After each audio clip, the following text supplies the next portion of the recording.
کہاں سے آ گئے ہیں؟ کوئی 30 سال پہلے تو ان کا کوئی تذکرہ نہیں تھا۔ ہاں، افغانستان میں طالب علموں کو طالبان کہہ دیا جاتا تھا، اس پہلو سے تو وہ موجود تھے، لیکن طالبان ایک سیاسی یا عسکری قوت کی حیثیت سے کیسے منظر پر آئے؟ اس کے لیے ذرا سرسری سے آپ کو جائزہ لینا ہوگا افغانستان کی تاریخ کے پچھلے 30-35 سالوں کا۔ افغانستان میں آپ کو معلوم ہے کئی سو سال سے ایک بادشاہی نظام چل رہا تھا، اور اکثر و بیشتر بڑا اطمینان کے ساتھ چل رہا تھا، امن کے ساتھ چل رہا تھا۔ اگرچہ افغانستان کے جو دیہی علاقے تھے ان میں رہنے والوں کی جو اکثریت، عظیم اکثریت ہے، وہ بڑی شدید مذہبی انداز کی تھی، نماز روزہ اور اس پردہ حجاب یہ ان کے کلچر میں شامل ہے۔ یوں سمجھیے کہ یہ مذہب ہونے کا پہلو بعد میں آتا ہے، ان کے کلچر کا جز ہے۔ لیکن یہ ہے کہ جو بڑے شہر تھے، خاص طور پر کابل، وہ پوری طرح ویسٹرنائز ہو چکا تھا بادشاہ کے نظام کے تحت۔ جب شاہ ظاہر شاہ آئے تھے ایک دفعہ پاکستان، ان کے ساتھ ان کی بیگم بھی تھی ملکہ، اور وہ اسکرٹ پہنے ہوئے تھی، ٹانگیں ان کی ننگی تھی، تو لوگ بڑے حیران ہوئے تھے، افغانستان، افغان بادشاہ کی بیگم جو ہے، افغان ملکہ اس لباس میں۔ لیکن واقعہ یہی ہے کہ کابل جو ہے پورے طور پر ویسٹرنائز تھا، اکثر و بیشتر وہاں بھی جو لوگ نچلے طبقات میں تھے ان کے اندر ظاہر بات ہے کہ مذہب کا وہ جو کلچر ہے ان کا وہ موجود تھا۔ اس کیفیت میں ایک سڈن چینج آئی جب سردار داؤد خان نے تختہ الٹا ظاہر شاہ کا، اور ان کی لیننگز جو ہیں، رجحان جو ہیں، وہ روس کی طرف زیادہ تھے، لیکن یہ کہ وہ کوئی خالص نظریاتی کمیونسٹ نہیں تھے۔ اس کے بعد آپ کو یاد ہوگا یکے بعد دیگرے کئی قتل ہوئے۔ سردار داؤد کو کسی نے قتل کیا، پھر اس کو کسی اور نے قتل کیا، پھر کسی اور نے قتل کیا، اور اس کے بعد آخر میں کیا ہوا کہ روسی فوجیں اور کرمل جو تھا اس کے ساتھ روسی فوجیں آ گئی۔ تو یہ جو ایک تبدیلی ہوئی ہے، اس کے خلاف جو ہے اسلامی قوتوں کی طرف سے ریزنٹمنٹ آئی، اس لیے کہ اگرچہ ان تبدیلیوں کے دوران کمیونزم جو ہے وہ کم سے کم جو شہری علاقے تھے افغانستان کے، اس میں مضبوط قدم جما چکا تھا۔ پارٹیاں دو تھیں، پرچم اور خلق، لیکن ان دونوں کے درمیان فرق وہی تھا جو رشین ریولوشن میں مونشوکس اور بولشوکس کا تھا۔ پارٹیاں دو لیکن نظریہ ایک، کمیونزم ایک، قیادتیں دو جدا، دو پارٹیاں۔ اسی طریقے سے ان کی پارٹیاں دو تھیں، آپس میں ان کا جو ہے پاور سٹرگل بھی جاری تھی، لیکن کمیونزم کے اوپر وہ بالکل جو ہے پورے متفق تھے۔ اب یہاں پاکستان میں اس کا جو رد عمل ہوا اس کو سمجھیے، جو بہت صحیح ہوا۔ ابھی جب کہ وہ ریزسٹنس شروع ہوئی تھی اور روسی فوجیں نہیں آئی تھیں، ابھی گویا کہ ایک لوکل فینومینا تھا، گویا کہ سب کچھ جو ہے وہ افغانستان کے اندر، جس کو میلٹنگ پاٹ کہتے ہیں، اسی کے اندر تھا۔ تو اس وقت بھی ظاہر بات ہے کہ کمیونزم کے خلاف مسلمانوں کے اندر اور مذہبی مزاج کے لوگوں کے اندر ایک رد عمل شروع ہوا، ریزسٹنس شروع ہوا، اور ان میں خاص طور پر کالجوں اور یونیورسٹیوں کے طلباء کا حصہ بہت زیادہ تھا۔ یہ لوگ جو ہیں یا تو جماعت اسلامی کے زیر اثر تھے، اور یا زیادہ تر جو ہے الاخوان المسلمون کے زیر اثر تھے۔ انہی کے لیڈروں میں حکمت یار تھے، گل مدین حکمت یار، انہی میں احمد شاہ مسعود، اور ان دونوں کی بڑی گہری دوستی تھی، بہت گہرے ایک دوسرے کے ساتھ یہ گویا کہ کامریڈز تھے اور ساتھی تھے۔ پھر استاد ربانی، عبد الرسول سیاف، اس قسم کے لوگ، ان لوگوں نے جو ریزسٹنس موومنٹ شروع کی، تو یہاں بھٹو صاحب نے اس وقت بالکل صحیح قدم اٹھایا۔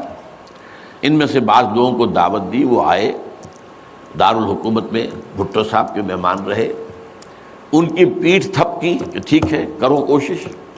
اور یقیناً کچھ نہ کچھ جو ہے انہیں مدد بھی دی ہوگی،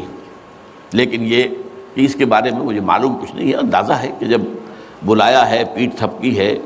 اس لیے کہ ظاہر بات ہے ان کو معلوم تھا یہ کہ اگر جو ہے یہاں پر کمیونزم آ گیا اور خاص طور پر روس اگر قابض ہو گیا تو پھر اس کا اگلا قدم پاکستان ہے۔ گویا کہ وہ جو صدیوں پرانا خواب ہے روسیوں کا، وہ زار کے زمانے کا خواب ہے کہ سائبیرین ریچ جو ہے وہ بہت ہی چاہتا تھا کہ کسی طریقے سے یہ افغانستان اور پاکستان کو رونگتے ہوئے، اور وہ جو ہے بحیرہ عرب، عریبین سی اور بحر ہند، انڈین اوشن کے گرم پانیوں تک پہنچ جائے۔ لہذا افغانستان میں قدم جم گئے تو ظاہر بات ہے کہ اس کے بعد اگلا ہدف جو ہے وہ پاکستان ہوگا۔ تو یہ صورتحال تھی کہ جس میں بھٹو صاحب نے جو قدم اٹھایا وہ بالکل صحیح تھا۔ بعد میں جب روسی فوجیں آ گئیں، اب ایک ریزسٹنس شروع ہوئی زبردست۔ ان میں سب سے پہلی ریزسٹنس جو ہے وہ در حقیقت جو جہاد شروع ہوا ہے وہ جہاد فی سبیل الحریت تھا۔ اس کی بنیاد مذہبی نہیں تھی بلکہ آزادی، اس لیے کہ افغان قوم جو ہے وہ غلام رہنے کی عادی نہیں ہے، اس کے لیے ذہناً تیار نہیں، جذباتی طور پر تیار نہیں، یہ پوری تاریخ کی حقیقت ہے یہ۔ چنانچہ اسی زمانے میں جب روس کے خلاف جنگ جاری تھی اور جہاد ہو رہا تھا افغانستان میں، تو مارگریٹ تھیچر ایک دفعہ آئی تھی پاکستان کے دورے پر، اور وہ طورخم پر جا کر انہوں نے خطاب کیا تھا کچھ لوگوں سے، جس میں بڑے تاریخی جملے مجھے آج تک یاد ہیں۔ We learnt our lesson and the Russians will also soon learn their lesson۔ Afghanistan کے بارے میں ہم نے سبق سیکھ لیا تھا، ہم نے بار بار فوج کشی کی اور فتح کیا لیکن اپنا قبضہ برقرار نہیں رکھ سکے۔ اسی طریقے سے بالفرض اگر روس نے قبضہ کر بھی لیا تو وہ یہاں رہ نہیں سکے گا، یہ سبق جو ہے ہم نے تو سیکھ لیا ہے، روسی بھی سیکھ لیں گے۔ بہرحال اس وقت جو صورتحال پیدا ہوئی اس میں ایک فیکٹر جو نیا آیا اس کو ذہن میں رکھیے۔ اس وقت پورے عالم اسلام میں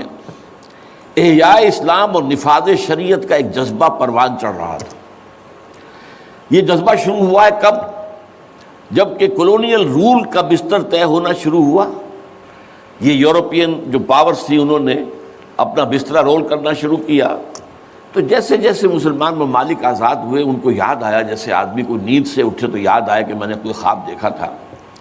یاد آیا کہ ہمارا بھی تو ایک نظام ہوتا تھا نا، یا انگریزوں کے آنے سے پہلے، یا ولندیزیوں کے آنے سے پہلے، یا فرانسیسیوں کے آنے سے پہلے، یا اطالویوں کے آنے سے پہلے، یا اسپینیئرز کے آنے سے پہلے،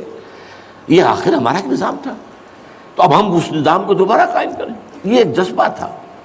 اگرچہ مبہم تھا، واضح نہیں تھا، اور یہ کہ آج کے دور میں اسلامی نظام کیا ہوگا، کیسے ہوگا، اس کے کوئی واضح تصورات نہیں تھے، لیکن جذبہ موجود تھا۔ اسی کو علامہ اقبال نے جو ہے ابلیس کی زبان سے کہلوایا ہے، وہ ابلیس کی مجلس شورا میں،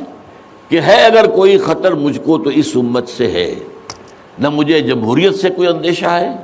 ہم نے خود شاہی کو پہنایا جمہوری لباس، یہ تو ہم نے خود ہی اس کو ایک لباس اڑا دیا ہے شاہی کو، اور اسے جمہوریت کا رنگ دے دیا ہے۔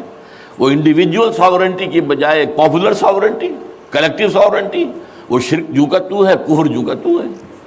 اور نہ مجھے اشتراکیت سے کوئی اندیشہ ہے۔ کب ڈرا سکتے ہیں مجھ کو اشتراکی کوچہ گرد؟ ہاں ہے اگر کوئی خطر مجھ کو تو اس امت سے ہے جس کی خاکستر میں ہے اب تک شرار آرزو۔ یہ جو جذبہ تھا اور یہ جو تڑپ تھی، یہ اگرچہ پورے عالم اسلام میں تھی لیکن کہیں بھی اس کی کوئی کامیابی کی صورت نظر نہیں آ رہی تھی، جذبہ موجود تھا۔ اس وقت ایسا ہوا کہ جہاد افغانستان کو ایک تو اس جذبے نے سپورٹ کیا، اور یہ جذبہ کھنچ کر آیا کہ شاید ہاں افغانستان کے اندر اب یہ کام عملاً ہو جائے گا۔ اس لیے پوری دنیا سے لوگ آئے، والنٹیئرز آئے، انہوں نے جانیں دی، انہوں نے وہاں پر محنتیں کی، اپنے کوئی انڈونیشیا سے چلا آ رہا ہے، کوئی برما سے چلا آ رہا ہے، کوئی فلسطین سے چلا آ رہا ہے، کوئی فلپائن سے چلا آ رہا ہے، کوئی تھائی لینڈ سے چلا آ رہا ہے، کوئی سعودی عرب سے چلا آ رہا ہے، کوئی مصر سے چلا آ رہا ہے، کوئی لیبیا سے چلا آ رہا ہے، کوئی چچنیا سے چلا آ رہا ہے، یہ سارے لوگ آئے وہاں، اس لیے کہ جذبہ یہ کہا گیا کہ یہ جہاد فی سبیل اللہ ہے۔ میں واضح کر چکا ہوں کہ میرے نزدیک وہ جہاد فی سبیل اللہ نہیں تھا۔ جہاد فی سبیل اللہ کی جو شرائط ہیں وہ یہ ہے کہ پہلے دعوت اور اس میں اتمام حجت، پھر جو دعوت کو قبول کرے انہیں منظم کرنا، ڈسپلن آرگنائزیشن میں لانا، ایک امیر کے تابع ہو کر اس سے بیعت کر کے، اور پھر یہ کہ ان کی تربیت، ان کا تزکیہ یہ ہو کہ دل میں سوائے اللہ کی رضا کے کوئی اور جذبہ باقی نہ رہ جائے۔ یہ مال و دولت دنیا یہ نہیں، کچھ نہیں، نہ حکومت نہ سیادت، صرف اللہ کی رضا، اور یہ کہ جذبہ اتنا ابھر آئے کہ تن من دھن حتیٰ کہ جان دینے کے لیے تیار ہو جائے۔ یہ ساری شرائط ہیں جہاد فی سبیل اللہ کی، ظاہر بات ہے کہ وہاں پر تو جو ایک دم حملہ ہو گیا اور روسی فوجی آ گئے تو نہ ان کاموں کا موقع تھا نہ اس کے لیے وقت تھا، وہ لوگ کھڑے ہو گئے۔ یہ جہاد فی سبیل الحریت تھا، آزادی کا جہاد، اور مسلمان جب آزادی کا جہاد کرتا ہے تو وہ بھی جہاد فی سبیل اللہ ہی کی ایک قسم ہے، جائز جہاد ہے، اس میں جان دینا بھی شہادت ہے، اگرچہ وہ جو ایک مثبت جہاد فی سبیل اللہ وہ تو ہمیں سیرت صحابہ اور سیرت النبی صلی اللہ علیہ وسلم میں اس کا پورا نقشہ ملتا ہے۔ بہرحال ایک تو یہ کہ وہ کشش ان کو کھینچ کر لائی، دوسری طرف امریکہ نے وہ یہ چاہتا تھا کہ اسے نظر آ گیا کہ روس سے ایک تو جو بڑا پرانا اکاؤنٹ ہے، یعنی یہ کہ جو ویتنام میں روسیوں کے ہاتھوں شکست کھائی تھی امریکہ نے اور بھاگا تھا وہاں سے، تو گویا کہ اس کا بدلہ لینے کا یہ سنہرا وقت آ گیا ہے، اس سے بھرپور فائدہ اٹھایا جائے، اور یہ کہ اگر ہو سکے تو شاید اس حد تک بھی ان کے خیال میں ہو کہ یو ایس ایس آر کو ختم کر دیا جائے۔ میرے خیال میں ایسا نہیں تھا، وہ یہ نہیں سمجھتے تھے کہ یو ایس ایس آر ختم ہو جائے گا، لیکن یہ کہ بہت کمزور ہو جائے گا اور یہ کہ اس کی بلیڈنگ ہو جائے گی۔ اس کے لیے اس نے اس جہاد کا غلغلہ دوسروں سے بڑھ کر، مسلمانوں سے بڑھ کر جو ہے دنیا میں بلند کیا، اور ان جہادی لیڈروں کا کردار بنایا پوری دنیا میں، ان کی شخصیت کی امیجز بنائی ہیں۔ احمد شاہ مسعود کو دی لائن آف پنشیر، پوری دنیا کے اندر اس کے بارے میں جو ہے وہ دھاک بٹھائی گئی، تاکہ یہ لوگ زیادہ سے زیادہ لوگ آ جائیں، والنٹیئر مل جائیں۔ ہمارا آدمی تو کوئی نہیں مرے گا، ہم تو پیسے دیں گے اور ہتھیار دیں گے، مریں گے یہ مسلمان مریں گے، چاہے وہ افغان ہیں چاہے باہر سے آنے والے ہیں۔ تو وہ جو غلغلہ جہاد کا تھا، اور اس میں گویا کہ ایک طرح سے امریکہ کے اس ایجنڈے کو نہ جانتے ہوئے نہ سمجھتے ہوئے گویا کہ لا علمی میں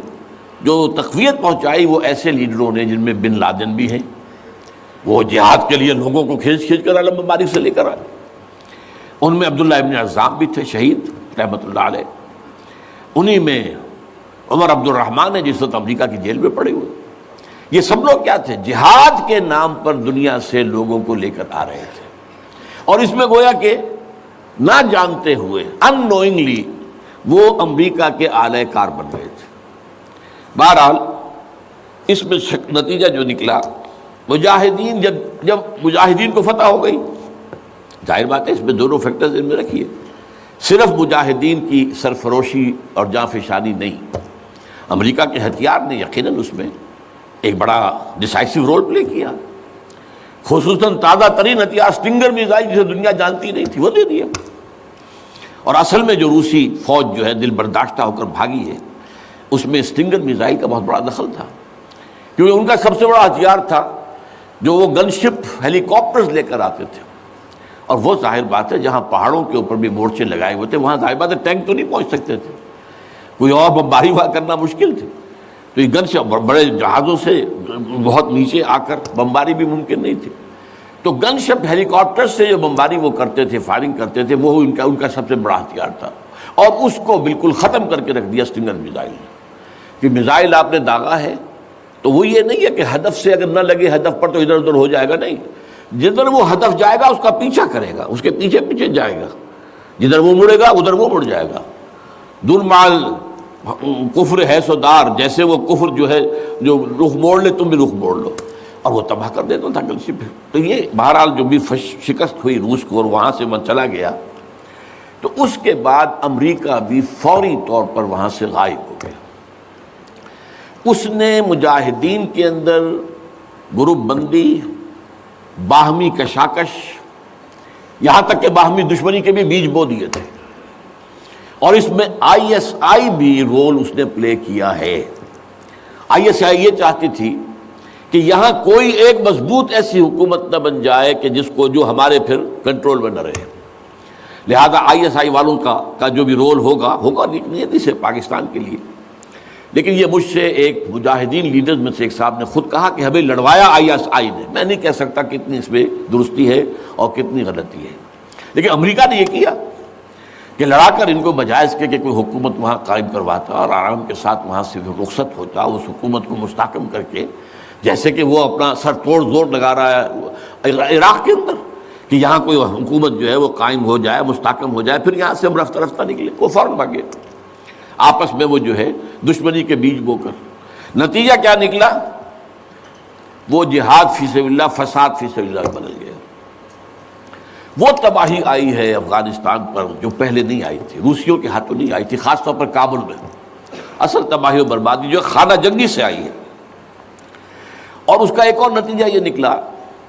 کہ مختلف علاقوں میں وارڈ لارڈز نے اپنی چھوٹی چھوٹی حکومتیں ریاستیں قائم کر لی۔ وارڈ لارڈز، ہتھیار ان کے پاس ہیں، اور وہ ہتھیار جو ہیں اس جنگ کے اندر امریکہ کے دیے ہوئے ان کے پاس بہت کافی جو ہے ابھی موجود تھے، ان کا اسلحہ خانہ تھا، تو اپنے علاقے معین کر لیے۔ اور وہاں یہ ہے کہ انہوں نے ٹیکس لینے شروع کی، جگہ ٹیکس، جو بھی گاڑی گزرے، بس گزرے، کوئی منی بس گزرے، کوئی ٹیکسی گزرے، ٹیکس دو۔ یہاں سے نکل کر اگلے میں گئے تو وہاں پھر ٹیکس دو، وہاں سے نکل کر اگلے کوئی وارڈ لارڈ کا علاقہ آ گیا وہاں ٹیکس دو۔ اور نہ صرف یہ کہ ٹیکس، بلکہ وہ یہ بھی کہا جاتا ہے کہ وہ خوبصورت عورتوں کو بھی اتار لیتے تھے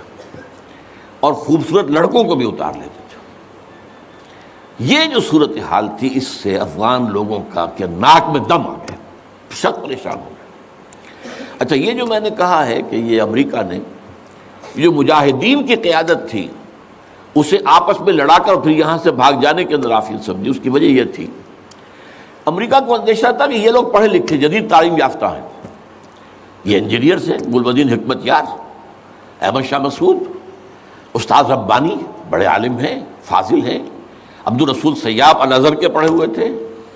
اسی طریقے سے صبغت اللہ جو ہیں وہ بھی بڑے عالم آدمی تھے اور پڑھے لکھے آدمی تھے، جدید تعلیم یافتہ بھی اور قدیم تعلیم یافتہ بھی۔ تو اس اعتبار سے انہیں اندیشہ تھا ان لوگوں کی حکومت بن گئی اگر تو یہ ایک ماڈرن اسلامک اسٹیٹ بنا دیں گے، اور یہ وہ شے ہے جو ہمارے لیے سب سے زیادہ خطرناک، سب سے زیادہ ناپسندیدہ معاملہ ہوگا، اس لیے کہ اگر واقعتاً ایک ماڈرن اسلامک اسٹیٹ وجود میں آ گئی تو ہمارے نظام کا خاتمہ ہو جائے۔ وہ تو یہ کہ سورج طلوع ہوتا ہے تو تاریکی تو جائے گی، رات کو تو جانا ہی جانا ہے، وہ تو جب تک سورج طلوع نہیں ہوتا رات کی تاریکی ہے، یہ انہیں اندازہ تھا خوب۔ بہرحال اس لیے انہوں نے خاص طور پر ان کو آپس میں لڑایا بھی۔ اس کے بعد یہ ہے کہ جب افغانستان کے لوگوں کے ناک میں دم آ گیا تو اب یہ ایک مرد مجاہد ملا عمر کھڑا ہوا، وہ کوئی بڑا عالم دین نہیں بلکہ پوری طرح جو ہے وہ تعلیم یافتہ بھی نہیں ہے عربی مدارس وغیرہ سے، اور ان کے ساتھ عربی مدارس کے طلباء طالبان وہ کچھ کھڑے ہو گئے، کمر کس لی کہ اب یہاں کسی طرح امن قائم کیا جائے۔ یہ پکار ایسی تھی کہ جو گویا کہ افغانوں کے دل کی پکار تھی، تنگ آئے ہوئے تھے ان وار لارڈ سے اور ان کے مظالم سے اور ان کے استحصال سے، لہذا وہ جہاں گئے ان کا استقبال ہوا۔ بہت سے لوگوں نے اپنے ہتھیار ان کے حوالے کر دیے، یہاں تک کہ گلبدین حکمت یار جو بالکل کابل کے پاس پڑا ہوا تھا اپنی فوجیں لے کر، اور گویا کہ وہ کسی فائنل اسالٹ کی تیاری میں تھا، جب یہ آئے ہیں تو اس نے راستہ دے دیا اور خود پیچھے ہٹ گیا۔ اس طریقے سے یوں سمجھیے کہ در حقیقت افغانستان میں ان طالبان کی حکومت جو ہے یہ گاڈ گیون ہے۔ وہ جو ایک شعر ہے کہ خود بخود تیار ہے پکے ہوئے پھل کی طرح، دیکھیے گرتا ہے آخر کس کی جھولی میں فرنگ۔ تو یہ حالات نے اس درجے صورت اختیار کر لی تھی کہ یہ طالبان کو کوئی ریزسٹنس نہیں ملی اور ان کی جو ہے ایک حکومت قائم ہو گئی، بلکہ یہ گویا کہ اللہ تعالیٰ کی جو ہے حکمت کا ایک ظہور ہوا ہے۔ اس میں امریکہ نے اور امریکہ کے کہنے پر پاکستان نے، سعودی عرب نے، امارات نے طالبان کو سپورٹ کیا۔ بے نظیر کی حکومت تھی، کہاں بے نظیر جیسے سیکولر ذہن کی اور آزاد خیال قسم کی عورت، کہاں طالبان مولوی ملاٹے ان کے خیال کے مطابق۔ سعودی عرب نے امریکہ کے حکم سے مدد دی، امارات نے مدد دی، پاکستان نے تسلیم کر لیا، سعودی عرب نے تسلیم کر لیا اور امارات نے تسلیم کر لیا۔ ان کی جو ہے ایمبیسڈرز وہ آ کر یہاں بیٹھ گئے۔ اس کی وجہ کیا ہے؟ امریکہ سمجھتا تھا یہ ٹھیک نہیں، یہ ملا ملاٹے ہیں، انہیں کوئی دنیا کا تو علم ہے نہیں، یہ جانتے ہی نہیں، لہذا ان سے کھیلنا آسان ہے، انہیں ہم اپنی انگلیوں پر نچائیں گے، ان کو کٹ پتلی بنا لیں گے۔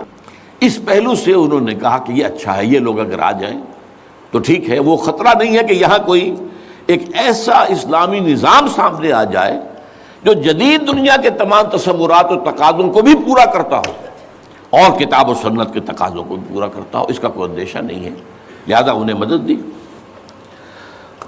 لیکن ہوا کیا؟ دو کام ایسے ہوئے ہیں کہ ایک تو افغانستان کے 90% علاقے پر قبضہ جو ہوا تو امن، کلی امن،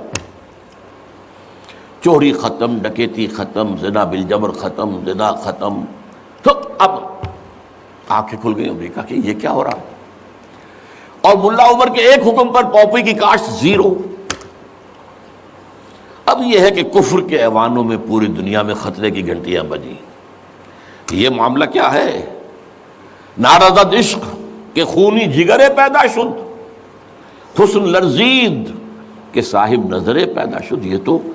ہم جس سے ڈر رہے تھے، جس کا ہمیں خوف تھا، جس کا ہمیں اندیشہ تھا، وہ تو حقیقت سامنے آ رہی ہے۔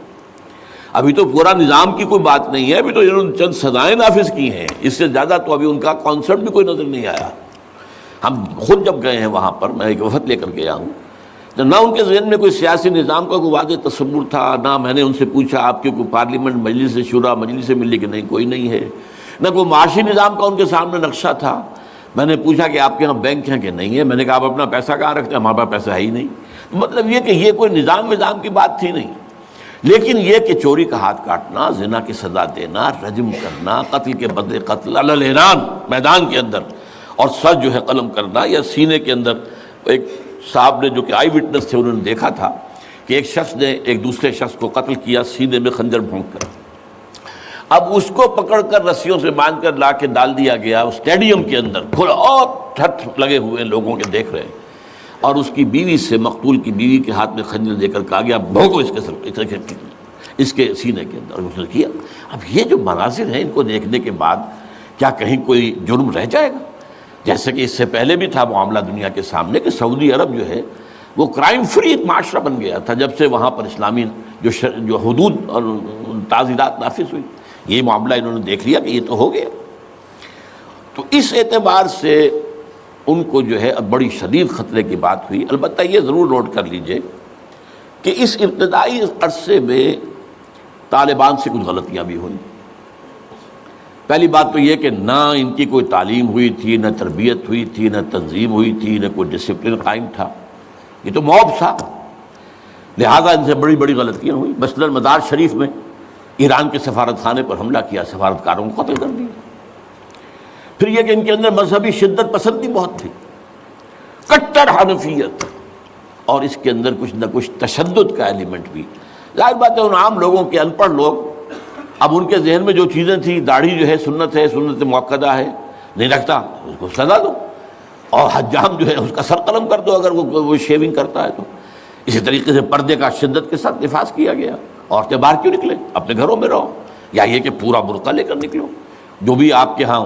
دنیا بھر میں شٹل کاک جس کو کہتے ہیں، وہ جو ایک خیمے کی شکل میں ہوتا ہے، تو وہ لے لو۔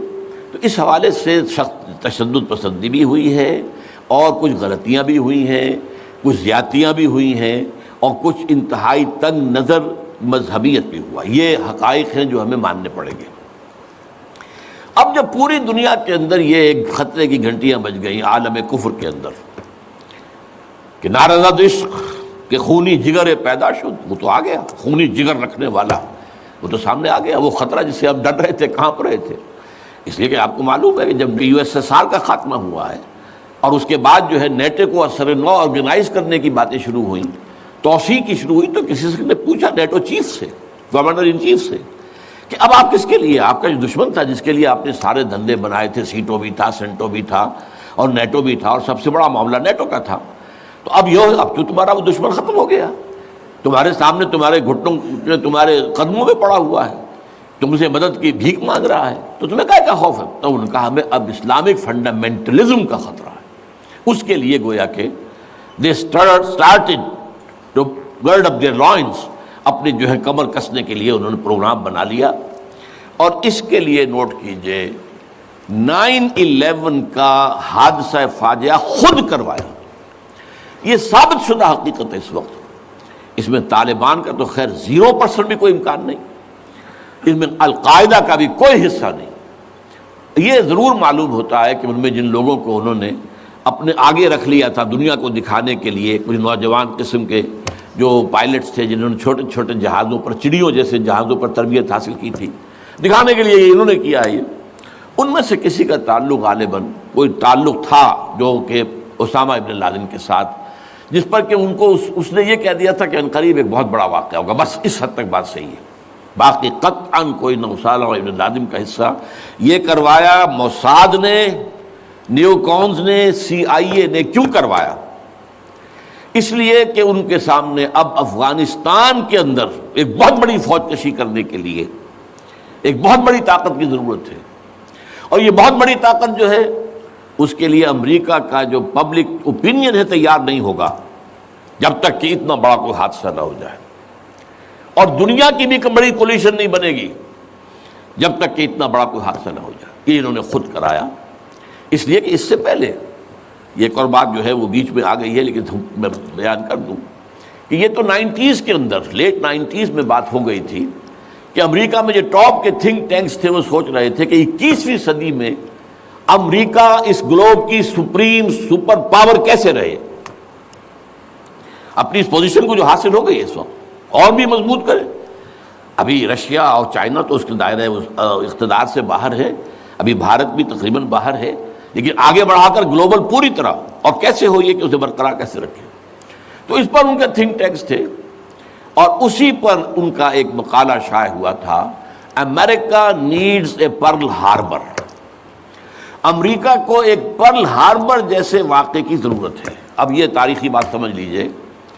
امریکہ دوسری عالمگیر جنگ تک، سیکنڈ ورلڈ وار تک انٹرنیشنل معاملات میں کبھی آیا ہی نہیں تھا۔ وہ تو بڑے آرام سے تھا، دو اوشنز کے درمیان، ادھر اٹلانٹک ہے ادھر پیسیفک ہے، ظاہر بات ہے کہ قریب کوئی دشمن ہے ہی نہیں، لہذا اسے تو اپنا معیار زندگی بہتر بناؤ، اپنے حالات بہتر بناؤ، اپنے انوائرمنٹس بہتر بناؤ، اپنا یہ کرو اپنا وہ کرو، بس۔ سیکنڈ ورلڈ وار میں بڑی شدید ضرورت پیدا ہوئی الائز کو، جب جرمنی اور جاپان جو ہے ان کا بھرکس نکال رہے تھے کہ کسی طرح امریکہ کو آمادہ کیا جائے۔ چرچل بھی گیا، اس نے بھی خوشامدیں کی، یہ بھی کہا جان لو اگر ہم ختم ہو گئے تو نیکسٹ باری تمہاری ہوگی، پھر یہ نازی جو ہے تمہیں چھوڑیں گے نہیں۔ پھر بھی وہاں کی پبلک اوپینین جو ہے موبلائز ہونے کو تیار نہیں تھی۔ اب اس کے اوپر ایک کام یہ ہو گیا، جاپانیوں نے بہت بڑا بلنڈر کیا، پرل ہاربر پر، ایک بہت دور دراز کی وہ بندرگاہ تھی جہاں امریکہ کا ایک بہت بڑا جو نیوی کا بیس تھا، اچانک اس پر حملہ کیا، بے شمار ان کے جہاز جو ہے غرق کر دیے، بے شمار لوگ مارے گئے، اور بے شمار لوگ جو ہیں وہ زخمی ہوئے یا یہ کہ معذور ہوئے۔ اس پر غصہ چڑھا ہے امریکہ کو، اور وہ سویا ہوا شیر جاگا ہے، اور اس پر پھر وہ سیکنڈ ورلڈ وار میں آیا میدان میں، اور ظاہر بات ہے کہ جرمنی کو شکست اسی نے دی ہے، اور یہ ہے کہ اسی کی فوجیں تھی کہ جو اتنی ہیں نارمنڈی کے ساحل کے اوپر، اور اس کے بعد جو ہے پاسا پلٹا جنگ کا۔ تو اس اعتبار سے یہ خیال کیا گیا کہ کوئی نہ کوئی پرل ہاربر جیسا حادثہ اگر نہیں ہوگا تو امریکن پبلک اوپینین نہیں کھڑی ہوگی، نہ وہ خرچ جو ہے وہ اس کے لیے وہ منظوری دینے کو تیار ہوں گے۔ آخر billions and billions and billions کا معاملہ ہوتا ہے، یہ کوئی ملینز کا تو نہیں ہوتا، لہذا اس کے لیے ظاہر بات ہے کہ وہ کانگریس اور سینیٹ اور یہ سب جو ہے یہ اگر اس کے لیے منظوری دیں تبھی تو ہوگا نا۔ تو امریکہ نیڈ سے پرل ہاربر، یہ بات ذہن میں رکھیے، اس لیے انہوں نے خود وہ پرل ہاربر امریکہ میں کرایا، اور اس میں پھر پوری دنیا میں دہشت گردی کا خطرہ اور دہشت کا خوف، اور سب سے بڑھ کر امریکہ میں جو سیکیورٹی میجرز لیے گئے ہیں امریکہ میں، ان کا آپ تصور نہیں کرتے، بلینز اور بلینز آف ڈالرز